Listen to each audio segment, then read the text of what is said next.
اتحاد جان محمد کی عظمت کا واسطہ ہے، فرش اللہ اپنی بارگاہ میں منظور و مقبول فرما۔ بانیان کا خرچ اخراجات اپنی پاک بارگاہ میں منظور و مقبول فرما۔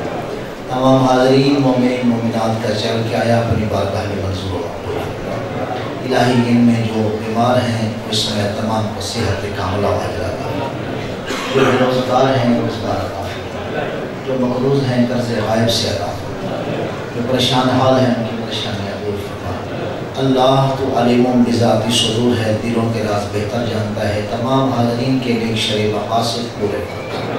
امام زمان علیہ السلام کے ظہور میں تعجیل فرما۔ اللہم عجل لغنیک الفرج برحمتک یا ارحم الراحمین۔ اللہم صلی علی محمد و آل محمد۔ خوشنودی محمد و اہل بیت محمد بلند صلوات پڑھے صلی اللہ۔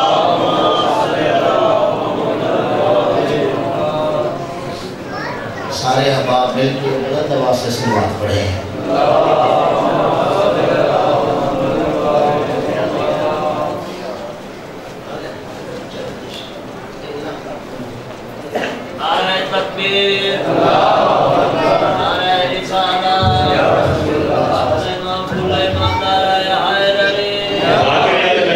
جناب فرق عباس صاحب تشریف لے آ چکے ہیں اور وہ خدا فرمیسن انہاں تو بعد لیاقت عباس سمندوانا۔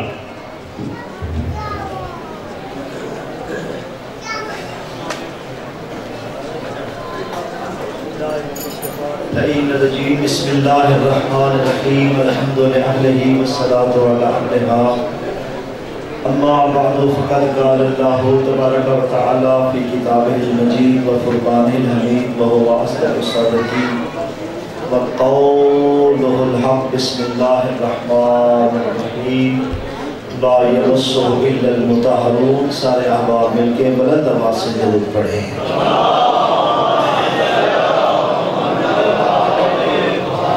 معصوم ارشاد فرماتے ہیں ہماری ذات پہ جو بندہ کامل درود بھیجے گا ایک مرتبہ بصدق نیت، ایک مرتبہ خالصتاً نیک نیتی کے ساتھ، مولا فرماتے ہیں کامل درود ہماری ذات پہ جو مومن بھیجے گا، مولا فرماتے ہیں اس کی بھولی ہوئی چیزیں اسے یاد آ جائیں گی۔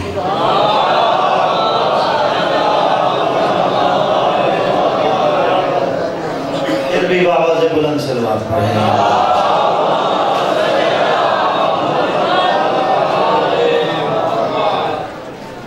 گزارش یہ ہے انتہائی مختصر وقت میں سیدزادہ ممبر پہ تشریف فرما ہے، جی بھر کے فرصت دیں گے۔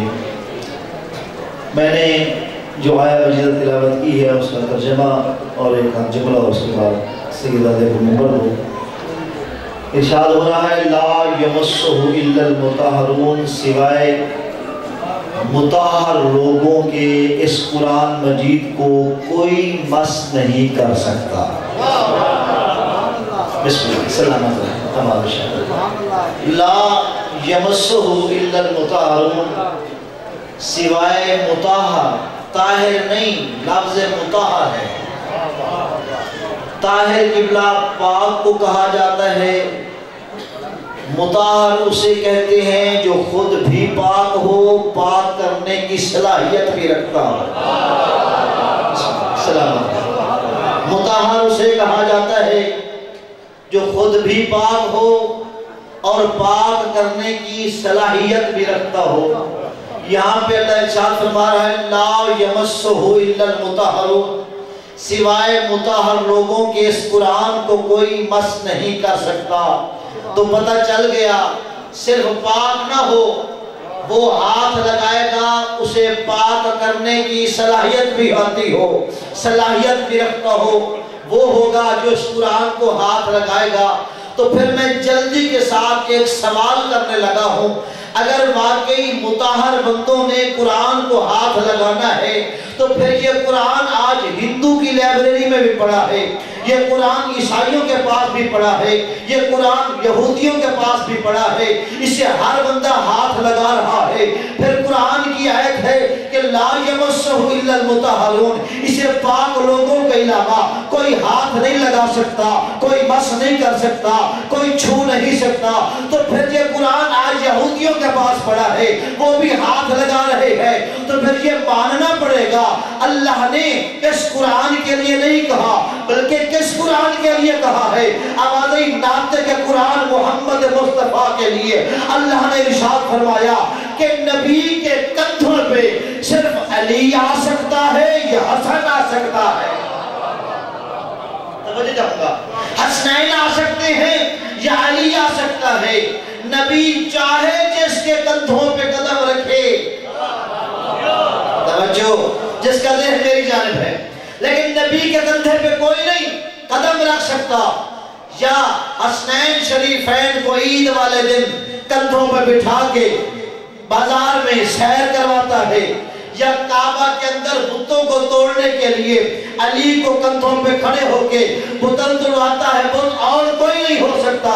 اسی لیے پتہ چل گیا کہ نبی ناطق قرآن ہے۔ توجہ چاہوں گا، جو اسے مس کریں گے وہ خود مطہر ہیں، پاک بھی ہیں اور پاک کرنے کی بسم اللہ صلاحیت بھی رکھتے ہیں، حسنین ہیں، علی ہیں۔ اب اللہ کے پاس قیمتی اثاثہ ہے، توجہ چاہوں گا، مصطفیٰ قیمتی اثاثہ، اور اس کو کہتے ہیں ناطق قرآن۔ اس کے دل پہ اللہ نے شامل قرآن کو نازل فرمایا، بہر روح الامین علی قلبک، فرمایا جبریل امین کے ذریعے اللہ نے قلب مصطفیٰ پہ قرآن کو نازل کیا۔ تو سر اٹھانا، اب دو قرآن ہو گئے، ایک مصطفیٰ خود قرآن ہے، ایک اس کے دل پہ قرآن ہے، نبی ناطق قرآن ہے، دل پہ ثابت قرآن ہے۔ اللہ نے اگر قرآن کو محفوظ کرنا چاہا تو مصطفیٰ کے دل پہ نازل کیا، اور جب دونوں قرآنوں کو خطرہ محسوس ہوا، مصطفیٰ کو بھی اور ثابت قرآن کو بھی، اللہ نے امین سمجھ کے مصطفیٰ کو اٹھا کے ابو طالب کی جھولی میں ڈال دیا۔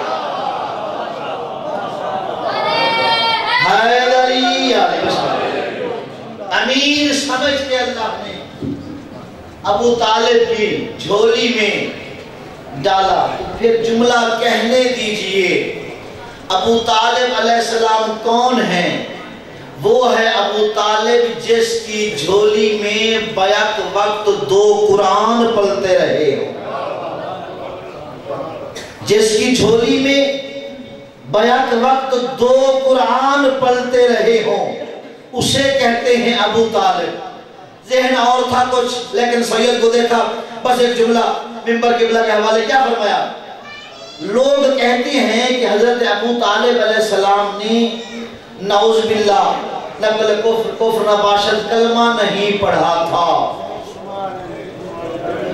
کلمہ نہیں پڑھا تھا۔ کلمہ ہے کیا؟ فرمایا لا الہ الا اللہ محمد الرسول اللہ۔ یہاں تک تو ہر بندہ پڑھتا ہے، لا الہ الا اللہ محمد الرسول اللہ۔ یہ جو نام کلمے میں محمد لیتے ہو، یہ نام رکھا کس نے ہے؟ مجھے چاہوں گا یا تھوڑا سا بیدار ہو گئے، تھوڑا سا بیدار ہو گئے۔ فرمایا وقت ایسا ہے لیکن بیداری کا ثبوت ہے۔ کیا فرمایا؟ یہ نام محمد رکھا کس نے تھا؟ اب آج تمہیں نہیں پتا، اگر میں دلیل دوں ہو سکتا ہے اعتراض ہو جائے۔ دلیل قرآن سے دینے لگا ہوں، قرآن کے جملے ہیں مبشرن برسول یاتی من بعدی اسمہ احمد۔ قرآن کہتا ہے حضرت عیسیٰ نبی کے جملے ہیں، میں بشارت دینے کے لیے آیا ہوں، میرے بعد ایک نبی آئے گا جس کا نام اللہ نے احمد رکھا ہے۔ تو پتہ چل گیا اس کا نام قرآن نے احمد رکھا، ابو طالب نے محمد رکھا۔ نام محمد رکھا کس نے؟ ابو طالب نے۔ تو پتہ چل گیا جو کلمہ پڑھتا ہے محمد رسول اللہ کہہ کے، یہ نام ابو طالب کا رکھا ہوا ہے۔ اگر غیرت ہے تو کلمے میں احمد رسول اللہ کہا کر محمد رسول اللہ کیوں؟ جس کا رکھا ہوا نام اللہ کلمے سے نہ ہٹائے اسے ابو طالب کہتے ہیں. جس کا رکھا ہوا نام اللہ کلمے سے نہ ہٹائے اسے ابو طالب کہتے ہیں. قبلہ ننگے سر بازاروں درباروں میں گئی ہے تو ابو طالب کی اولاد. بازاروں درباروں میں خطبے دیے ہیں تو ابو طالب کی اولاد. کسی کا دین پہ لگا کچھ نہیں، ابو طالب کا بچہ کچھ. بسم اللہ. ذاکر خطیب وائز جب بھی مصیبت کا جملہ پڑھتا ہے تمہاری آنکھیں پرنم ہو جاتی ہیں. ادھر آنکھیں پرنم ہو جاتی ہیں، ادھر زہرا بقیہ چھوڑ دیتی ہیں. زہرا بقیہ چھوڑ کے سیدھا اس مقام پہ آتی ہے جہاں تم رو رہے ہوتے ہو. بی بی کے پاس ایک رومال ہوتا ہے، وہ رومال جو تمہاری آنکھوں سے آنسو نکلتے ہیں اس رومال میں بی بی محفوظ کر کے سیدھا کربلا بیٹے حسین کی زری پہ جاتی ہے. کہتے ہیں حسین بیٹا، پڑھی ہوئی روایت، حسین بیٹا اٹھ، میں تیرے زخموں کا مرہم لے آئی ہوں. جب حسین قبر سے باہر آتے ہیں بی بی جسم اطہر پہ مومنوں کی آنکھوں کے آنسو والا رومال پھیرتی ہے. سارے زخم ٹھیک ہو جاتے ہیں مگر 2 زخم ٹھیک نہیں ہوتے. بی بی کہتے ہیں حسین بیٹا یہ کون سے ایسے زخم ہیں جو ٹھیک نہیں ہو رہے؟ آواز آتی ہے اماں کیا بتاؤں، ان میں ایک زخم میری بہن زینب کی چادر کے لٹنے کا زخم، دوسرا میرے جوان بیٹے اکبر کی شہادت کا زخم ہے. رونے والوں میں نے ذکر کہا تمہاری آنکھیں پرنم ہوگی، کسی نے ہائے کہا، کسی کی آنکھ سے آنسو نکل آیا.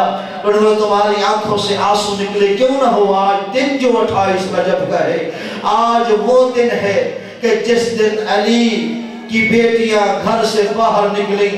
وہ مخدرات عصمت بیبیاں جنہوں نے آج تک باہر نکل کے باہر کا ماحول دیکھا ہی نہیں تھا. رونے والوں زندگی میں دوسری مرتبہ علی کی بیٹی کا قدم گھر سے باہر نکلنے لگا. آخری جملہ منبر سیدزادے کے حوالے کروں. ادھر کیا ہوا، جناب سیدہ کا قدم باہر محمل لگے ہوئے ہیں. راوی کہتا میں دیکھ رہا تھا، محمل جو ہی ایک آتا اسے زمین پہ دروازے کے باہر بٹھا دیا جاتا. اندر سے قاسم آتے، بی بی فروہ کو اس محمل پہ سوار کرتے، اس محمل کو آگے بھیج دیا جاتا. پھر ایک اور محمل آتا، پھر ایک اور بی بی کو سوار کیا جاتا. اس طرح راوی کہتا ہے میں دیکھ رہا تھا، اچانک ایک ایسا محمل آ کے بیٹھا. کہتا ہے محمل کا بیٹھنا تھا، عباس دوڑ کے آئے، غازی عباس کے علاوہ حسین دوڑ کے آئے، جناب اکبر دوڑ کے آئے، قاسم دوڑ کے آئے. 36 جوانان بنی ہاشم نے حالہ بنایا ہوا ہے. اندر ایک بی بی جو چلتی ہوئی آ رہی ہے.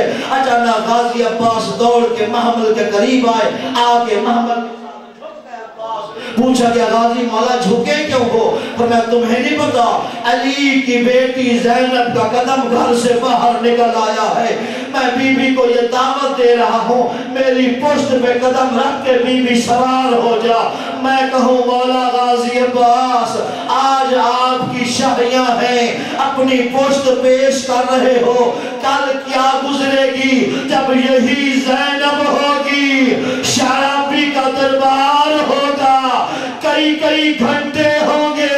بی بی کہے گی واہ حجابہ، اور لوگوں میرا پردہ